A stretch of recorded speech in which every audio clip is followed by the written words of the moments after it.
Does that work? Yeah. Hi, and welcome to... Sorry. Hi, and welcome to Virtue's Goober, where barbecue and grilling's made tasty. I'm Brandon Tanner, and today we've got a real special treat for you. We're gonna smoke a brisket, and we're also gonna do some appetizers with these riblets. I have a link to a video of doing these riblets.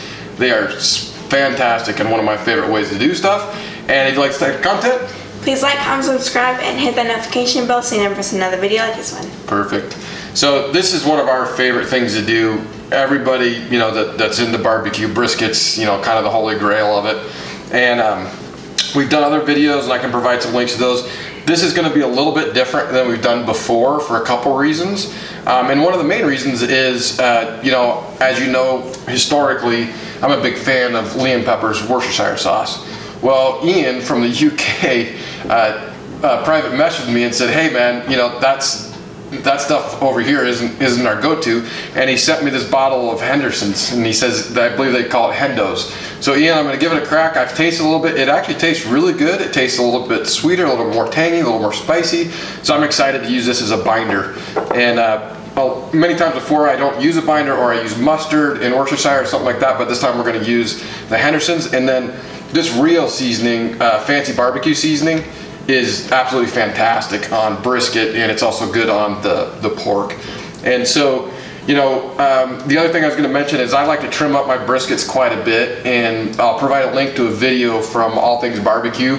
They do a really good job and have a great video on a Texas style brisket and how he trims it up. And I do the same thing as him. I don't want to take all the time doing that, but you're going to see, you know, every stage and what we're doing. This thing's an 18-pound brisket, and so that's, from my perspective, that's going to be anywhere between, you know, 15 to 18 hours the way I do it, and that's going to be at 225 to 250 depending on how it's going. But I allow that much time because you can always speed them up, slow them down, and then I allow a rest time between 1 to 4 hours, and so it gives you a pretty good window. You know, so you're not stressed out the company's coming and things like that. But again, we'll show you the temperatures, the times, the whole 9 yards. We'll, you know, like I said, I've got this other video. I'm going to use the braising fluid from the riblets into the barbecue sauce that we're going to use on this. So otherwise I would typically collect the juices from the brisket, but in this case I'm going to use the braising fluid from these to reincorporate into the barbecue sauce. So really looking forward to this one. These things are one of our favorites across the board, right? Really good. All right, thank you. Apply the binder and rub to both sides of the meat.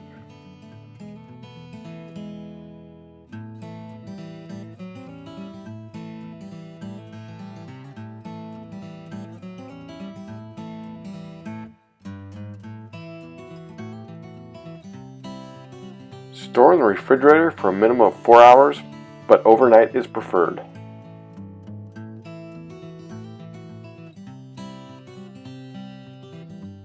This was smoked at 225 degrees before being wrapped in pink butcher paper.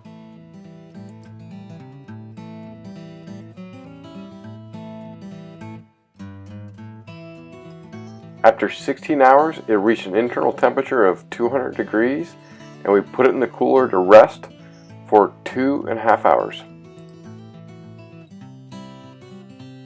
The bark was fantastic.